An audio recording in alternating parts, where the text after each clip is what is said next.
Nagsumite ng mga dagdag na dokumento sa NBI ang mag-amang Nino at Sandro Mulak. Kaugnayan ng reklamo laban sa dalawang independent contractor ng GMA Network. May report si Nelson Canlas.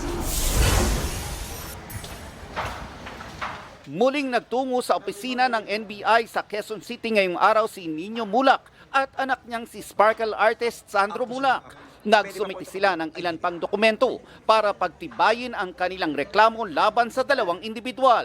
Nagbigay na rin ng kanyang opisyal na pahayag si Nino sa NBI. Pero tumanggi ang mag-ama na magpa-interview. Dumating rin ang kinatawan ng isang hotel kung saan umano naganap ang insidenteng inirereklamo ng mag-ama para isumiti ang CCTV footage na ipinasabina ng NBI. Walang pahayag ang NBI o ang mag-amang Mulak kung ano ang isinampang kaso at kung sino ang mga inirereklamo. Pero kinumpirma ng abogado ng dalawang independent contractors ng GMA Network na ang kanyang mga kliyenteng sina Jojo Nones at Richard Cruz ang sinampahan ng reklamo.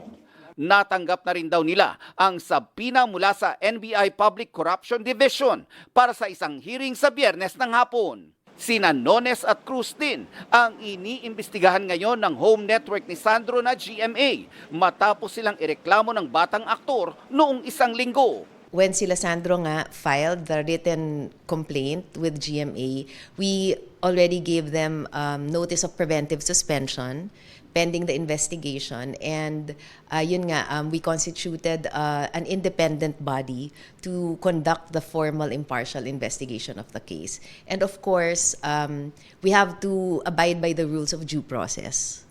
Nelson Canlas, nagbabalita para sa GMA Integrated News. Huwag magpahuli sa mga balitang dapat ninyong malaman. Mag-subscribe sa GMA Integrated News sa YouTube. Sa mga kapuso abroad, subaybayan nyo kami sa GMA Pinoy TV at sa www.gmanews.tv.